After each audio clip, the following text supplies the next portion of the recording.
Bonjour chers amis, je suis content de vous retrouver justement dans cette étude du livre des Hébreux qui, je suis sûr, vous passionne. Aujourd'hui encore, je suis avec pasteur Erwin Bonjour. et aussi encore pasteur Nzanga. Ils Bonjour. avaient beaucoup de choses à dire la dernière fois, donc nous pourrons encore nous rattraper aujourd'hui. Mais avant d'entrer dans notre leçon, j'aimerais que pasteur Erwin nous conduise dans la prière. Père éternel, je te remercie du fait que nous pouvons à nouveau étudier ta parole, parler de cette merveilleuse épître, fait que nous puissions avancer, donner aussi des idées à ceux qui nous écoutent et que ta parole pénètre dans nos cœurs et amène des fruits. Amen. Amen. Amen. Amen. Merci, pasteur Erwin. Alors, pour notre part, la leçon titre « Jésus ouvre la voie à travers le voile ». Cela est très intéressant pour nous, surtout que nous étions déjà là à débattre la dernière fois et que Erwin a bien souligné le ministère de Jésus en tant que souverain sacrificateur. Et nous savons qu'il y a une histoire de voile aussi que doit passer le souverain sacrificateur dans la pratique du cérémoniel du sanctuaire. Mais là, avant d'aller trop loin ni trop vite, j'aimerais qu'on puisse clarifier quelque chose. Ici, dans le texte, que j'invite Emmanuel Zanga à lire, pardonnez-nous, qui se trouve dans Hébreux 9, versets 24-25. Tu peux le lire, Emmanuel? Il est écrit car Christ n'est pas entré dans un sanctuaire fait de mains d'hommes, en imitation du véritable, mais il est entré dans le ciel même, afin de comparaître maintenant pour nous devant la face de Dieu. Et ce n'est pas pour s'offrir lui-même plusieurs fois qu'il est entré comme le souverain sacrificateur entre chaque année dans le sanctuaire avec du sang étranger. Je souligne une première chose dans le texte que tu viens de lire, Emmanuel, qui est « Christ est entré dans le ciel même ». Alors, la dernière fois qu'on s'était vu, j'avais commencé avec pasteur Erwin, mais maintenant je vais commencer avec toi, pasteur Emmanuel. Est-ce que je peux dire ici que nous avons là une référence claire à l'ascension de Jésus? Alors, il y a d'abord plusieurs textes dans la Bible qui parlent de l'ascension de Jésus, Actes chapitre 1, verset 9, et puis ce texte et les autres. Oui, Jésus est parti au ciel, il est monté. Il est entré directement dans le sanctuaire. Et c'est important, c'est rassurant de savoir que le Jésus qui est venu, c'est là 2000 ans, est reparti. Il est venu à travers une femme, il est reparti physiquement, visiblement, tout le monde l'a vu. C'est rassurant. Tous les disciples, bien sûr, ceux qui étaient là, les témoins oculaires, ont vu. C'est rassurant d'abord de savoir, d'avoir cette information. Donc on peut considérer que quand l'auteur dit « dans le ciel », il veut vraiment souligner que nous rentrons dans quelque chose de beaucoup plus grand, Erwin.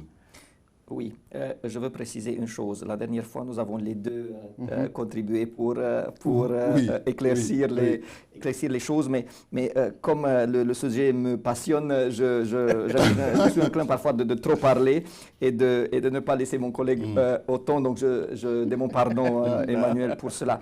Mais c'est une question que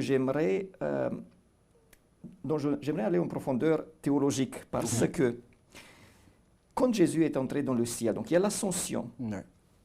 Maintenant, il y a un lien très intéressant entre Hébreux et Apocalypse. Hébreux se concentre sur le ministère du souverain sacrificateur de Christ. L'Apocalypse se concentre plutôt sur la royauté de Christ. Mais d'ailleurs, les deux sujets me passionnent. Il y a 7 grandes visions dans l'Apocalypse. Et chacune est introduite par une vision du sanctuaire. Maintenant, si nous prenons Apocalypse 4 et 5, Apocalypse 5 présente là le couronnement de Christ en tant que roi. C'est là où Jésus, dans le sanctuaire, parce que le sanctuaire céleste est aussi la salle de gouvernement de Dieu, c'est là où Jésus est couronné. Hébreu nous dit que c'est là où il commence son service de souverain sacrificateur. Et la Bible nous donne exactement le moment. Car il y a le texte qui dit « Le Saint-Esprit n'a pas pu être encore envoyé tant que Jésus n'a pas été glorifié. » Donc c'était exactement le moment de Pentecôte. D'ailleurs, il y a un texte, un passage d'Ellen White qui le confirme. Donc c'est à la Pentecôte, l'ascension a lieu un peu avant. C'est à la Pentecôte où Jésus est couronné en tant que roi. Il commence en même temps son service de souverain sacrificateur et l'Esprit est envoyé par terre par la suite. Vous voyez comment la Bible il y a une cohérence. Voilà. Je profite de la passe que tu me fais. D'accord, tous ceux qui regardent le foot seront contents de cela. Je profite de la passe que tu me fais, justement. Tu précises souvent un sacrificateur, et l'auteur précise à ce moment, ici précisément, il précise souverain sacrificateur. D'après vous, pourquoi l'auteur porte cette précision? Donc je veux qu'on soit au clair avec ce que nous sommes en train de lire, et que, écrivant cela, il sait que ça fera écho en nous. Mais qu'est-ce qui doit se réveiller en nous, justement, quand l'auteur précise souverain sacrificateur, surtout quand nous savons qu'il dit est entré dans le ciel même? Alors, le souverain sacrificateur, il est le responsable spirituel, le responsable de la vie spirituelle du peuple. L'auteur a précisé souverain sacrificateur pour 2 points. J'ai souligné 2 points parce que le souverain sacrificateur est le seul à entrer une fois par an dans le lieu très saint. Donc, encore une référence à l'ancien. Ok, d'accord. Ok, vas-y. Et il est celui qui intercède pour le peuple. Référence au médiateur. Et Jésus a rempli ces 2 critères. Il est le médiateur, juste et sans défaut. Il est entré dans le lieu très saint avec son propre sang, comme preuve de sacrifice consenti pour tous ceux qui l'ont accepté.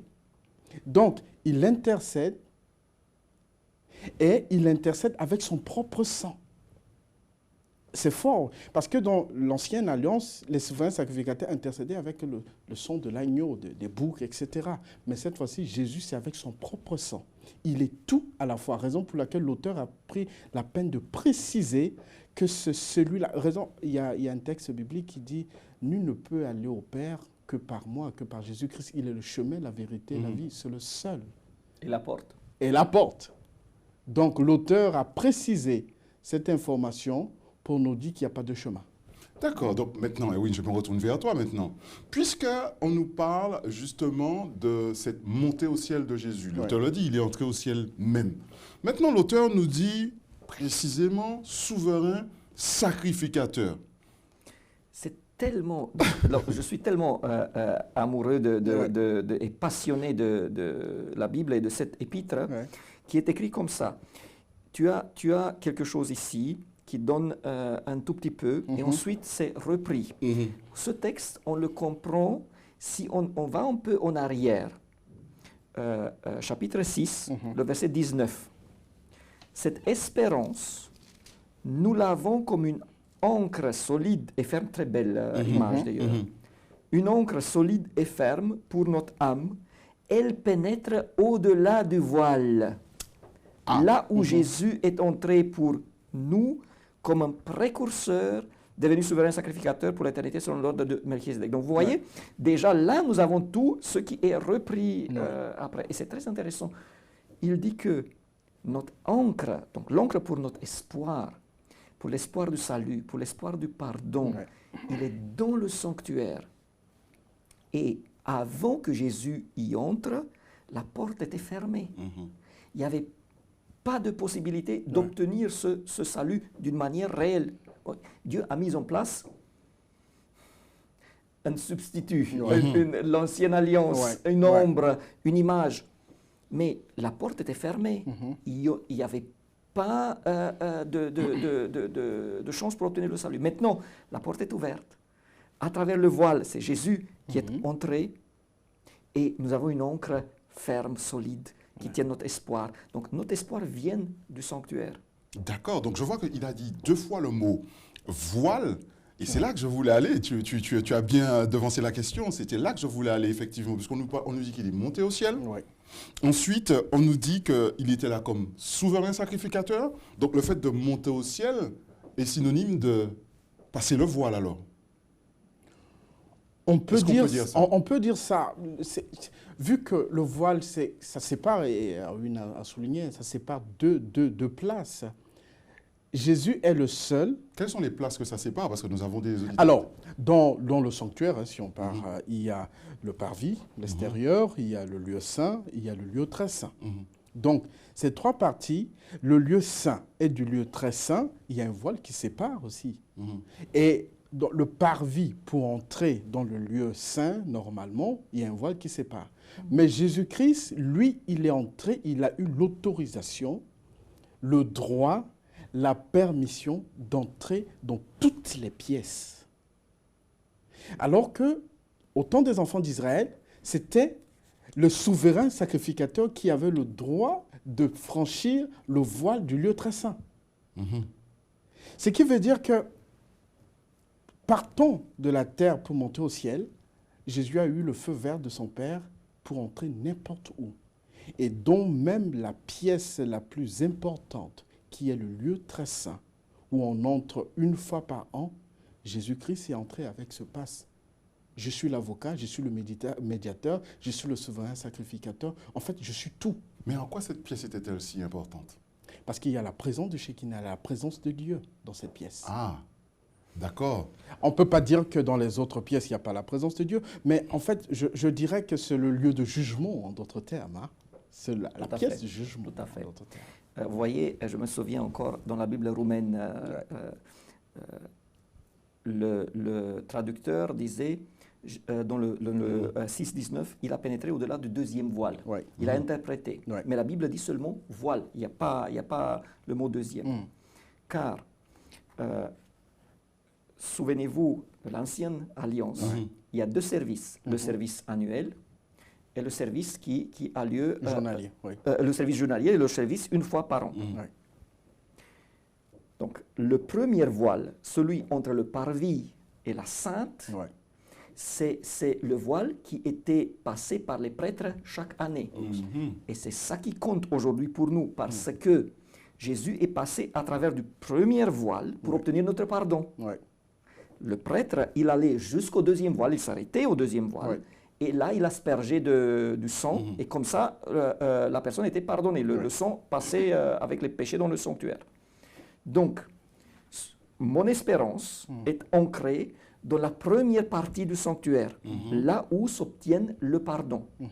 Maintenant, la deuxième partie, Jésus entre, selon ma croyance, et je pense que c'est la vôtre, en 1844. Ouais. Quand il, à part la partie journalière, il commence aussi son service de juge, Ouais. le jugement investigatif. Donc, dans la deuxième partie, c'est le jugement. Mais c'est aussi une bonne nouvelle, parce que c'est le jugement de ceux qui ont confessé les péchés. Et c'est un jugement qui clarifie le fait qu'on est sauvé. Ouais.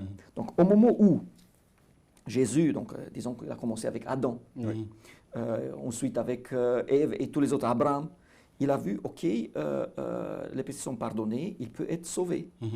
Donc voilà, il n'y a que des bonnes nouvelles. Le sanctuaire concerne que des bonnes nouvelles. Ouais. Ceux qui n'ont pas leur péché Ouais. dans le sanctuaire et qui restent dehors, c'est là où ça pose problème. J'espère que personne de ceux qui nous écoutent ne seront dans cette situation. Ouais. Mais oui, il y a deux voiles. Et chacun, donc à la Pentecôte, Jésus est pénétré dans la première partie. Ouais. En 1844, il a commencé le service. Dans la deuxième partie. Dans la deuxième partie. Oui.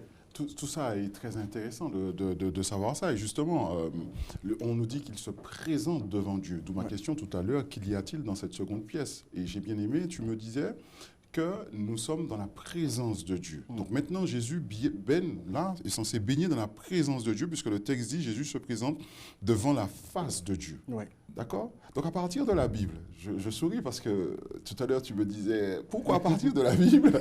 Alors, à partir de la Bible, pouvons-nous comprendre non seulement pourquoi, mais aussi savoir ce qui s'est passé lorsque Jésus a passé ce voile? On part du principe que, on prend par exemple Ézéchiel, Ézéchiel chapitre 18, verset 20, qui dit « L'âme qui pêche, c'est celle qui mourra. » Nous tous, nous sommes condamnés. Partant de là, Jésus a pris nos péchés et il s'est présenté devant son Père comme l'âme qui remplace toutes les âmes qui ont péché. Et je précise qu'il s'est présenté devant son Père. Il y a déjà un lien qui est là, le Père et le Fils.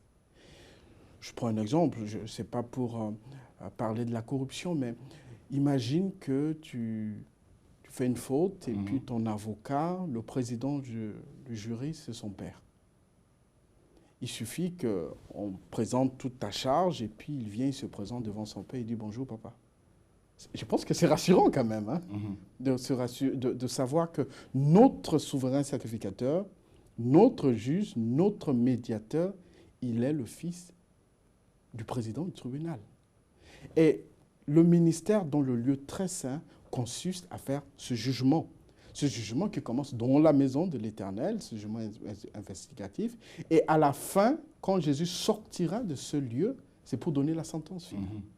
Je veux juste que tu nous expliques ce que tu entends par jugement investigatif, parce qu'on se comprend là sur le plateau, mais nous avons certainement des personnes qui doivent se dire « Oula, c'est quoi ça, jugement investigatif ?» Juste pour les aider à comprendre. Alors, la parole de Dieu dit que le jugement commencera dans la maison de l'Éternel, dans la maison de Dieu. C'est-à-dire, on commencera à juger à ceux qui connaissent la parole, ceux qui savent distinguer leur droite de leur gauche, la vérité. Parce qu'il y a ceux qui ne connaissent pas, ou dont la parole de Dieu dit qu'il ne tiendra pas compte de ton ignorance. Il y a ceux qui connaissent, il y a ceux qui ignorent encore. Donc, on juge d'abord ceux qui connaissent, et après le sort de ceux qui ignorent, le Seigneur va s'en occuper. Donc le jugement dans la maison de l'Éternel, c'est tous ceux qui ont... Parce que dans le lieu très saint, il y a les 10 commandements, il y a le bâton d'Aaron, il y a la manne, il y a la présence de l'Éternel. Tout ça, ce sont des éléments sur lesquels le jugement se base. Le 10 commandements, c'est pour la vérité, c'est pour connaître la vérité. Et ceux qui sont censés connaître la parole de Dieu ou ont fait confiance en Dieu seront jugés en fonction de leur connaissance de la parole de Dieu. Donc c'est ça le jugement. J'ajouterai le fait que, donc, un terme qui me paraît plus approprié, c'est le jugement pré-advent. Oui. Car nous savons que Jésus va revenir sur les nuages et il va prendre avec lui qui? Les sauvés. Oui. Donc, pour que les gens soient sauvés, il faut qu'il y ait un jugement qui établit qu'ils soient sauvés. Donc, comme il y a, on ne peut pas tout expliquer, mais comme il y a 2 résurrections, d'abord sont ressuscités ceux qui ont vécu avec Christ pour vivre éternellement, et les autres seront ressuscités après les 1000 ans, c'est Apocalypse qui explique ça, pour recevoir leur jugement, leur sentence. Donc, le jugement investigatif ou pré-advent se fait pré-advent, avant la venue du Christ, pour établir qui est sauvé. Voilà. Et ceux qui sont sauvés, quand Jésus vient, vont être ressuscités ou pris avec lui. D'accord. Donc, si je comprends bien, Jésus, en passant cette pièce, si je résume bien, en passant cette pièce, est allé se présenter, lui... Cette deuxième pièce, est allé se présenter, lui, en tant qu'animal sacrifié, en tant qu'agneau immolé, mais aussi en tant que défenseur du genre humain.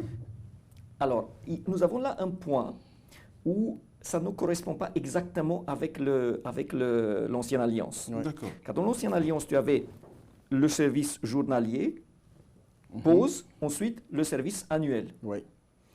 Maintenant, dans le ciel, les deux ont lieu en même temps.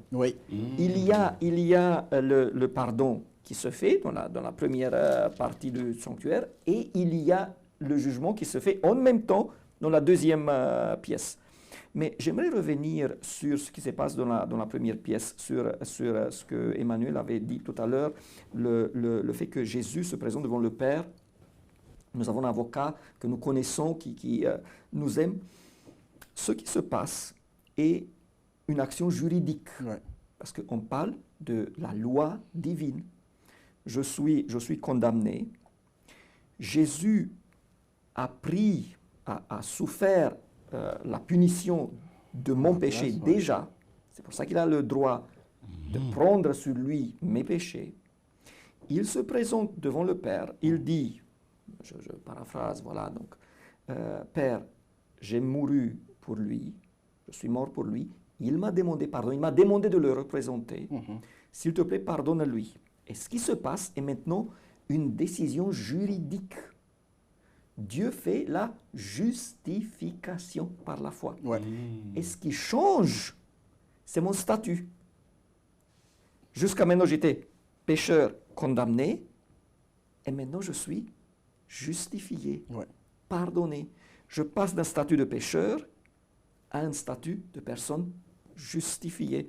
Et ceux qui ont, parfois des problèmes avec la loi, savent combien c'est important d'avoir un statut, de personne qui est correct, soit qu'il a eu sa peine et maintenant c'est terminé. Donc, ça change notre statut. Nous sommes justifiés. Ouais. Donc, il était important pour les Hébreux de savoir, permets-moi de reprendre ton terme, de savoir que nous pouvons être justifiés par la foi.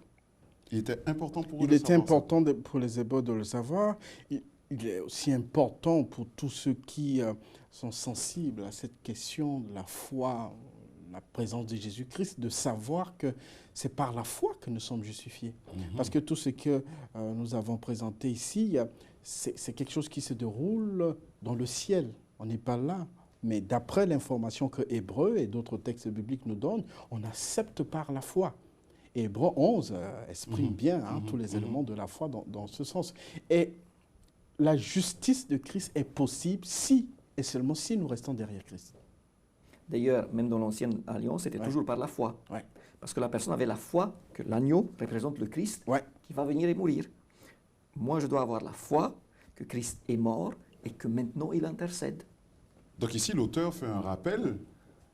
Certainement, les Hébreux se sont retrouvés face à eux-mêmes, se disant « Oula, on n'avait rien compris, tout cela était devenu que cérémonie. » Et là, avec Jésus, la chose va plus en profondeur. Oui, il va plus en profondeur, et il précise que c'est important de rester derrière Jésus-Christ. Parce que ce n'est pas quelque chose du genre « Bon, j'accepte Jésus et puis ça va, je fais ma vie. » Non, je reste accroché à lui. Mais il ne faut pas non plus tomber dans les mêmes travers. Par exemple, si je viens le soir, je fais un bilan de la journée, je dis « Seigneur, pardonne-moi tous les péchés. » Point. C'est quoi ça? Où est-ce que est le regret? Où est-ce que... Donc, il faut savoir que la confession est sérieuse. C'est important, Seigneur, j'ai eu des mauvaises pensées par rapport à X qui m'a blessé. Et donc, j'ai dit des mots, j'ai fait des choses. Pardonne-moi, ça me... Et là, dans ma conscience, je dois savoir, donc le pardon n'est pas quelque chose, il est obtenu d'une manière tellement chère. Et ensuite, je dis, Seigneur, maintenant donne-moi aussi la force de lutter pour vaincre. Donc, il y a toute une manière de vivre, qui montre que ce qui se passe dans le sanctuaire me concerne, et me concerne d'une manière sérieuse. C'est pas je répète et je reviens, ça me dérange quand, dans une prière publique, ça va parce que... Mais quand on balaye comme ça, Seigneur, pardonne tous les péchés, maintenant c'est réglé, tout ce que j'ai fait jusqu'à maintenant, vous voyez, c'est pas ça. Il faut aller en profondeur de la chose. Oui. Comme un sacrifice, je viens, je fais le sacrifice, et c'est comme un rituel. Et puis... Mais pour aller en profondeur, il faut comprendre ce qui se passe derrière. Et c'est pour cela que l'Épître aux Hébreux nous aide vraiment à comprendre. Super. Ben justement, tu me donnes le pont là, un pont nord. Alors, qu'est-ce que tu aimerais dire à nos amis qui nous écoutent en conclusion justement de cet échange que nous avons eu, quelque chose avec lequel ils pourront repartir ce soir et qui leur fera du bien en relation avec tout ce que nous avons vu? Alors, je dirais que Jésus-Christ, il est entré, il a traversé le voile parce qu'il nous aime. Et vu qu'il nous aime, tout ce qu'il fait là-bas, derrière ce voile, c'est pour notre salut.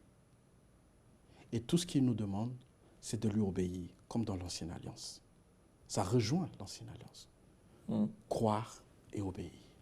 On voit Dieu en pleine action, concrétisant son amour pour nous. C'est beau ça.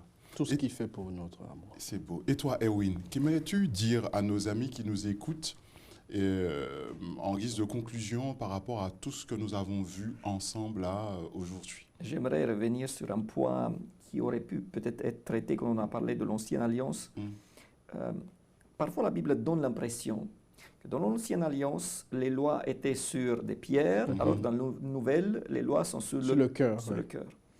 Mais il faut rappeler que dans l'Ancienne Alliance, il était écrit, il faut changer, il faut circoncire les cœurs. Donc c'était le même principe. Ce que le Seigneur souhaite, et que cette obéissance dont tu parles tellement correcte, et que les lois s'intériorisent. Ça veut dire, à travers sa puissance, parce que je ne peux pas le faire tout seul, je m'engage avec un souverain qui a tout fait pour moi et qui maintenant souhaite que je vis d'une certaine manière, mais pas seulement comme une obligation extérieure, mais que ça devienne quelque chose qui me pousse de l'intérieur à faire le bien, à dire la vérité, à parler de Christ. Et je prie pour moi parce que je suis loin encore de cela. Je me retrouve trop souvent que la loi est extérieure et que je dois me battre parce que je souhaite que cette intériorisation, cette loi dans le cœur devienne de plus en plus réalité. Amen. Pour moi et pour les autres aussi. Amen. En tout cas, nous vous remercions. Nous remercions Pasteur Nzanga. Nous remercions aussi Pasteur Merci Erwin pour cet échange riche. Et je vous remercie d'avoir cliqué justement et de nous écouter. J'espère vraiment que vous êtes aussi satisfaits que nous de cet échange. Pour ma part, je vous dis au revoir et surtout, n'oubliez pas de vous abonner. Que Dieu vous bénisse. Merci beaucoup.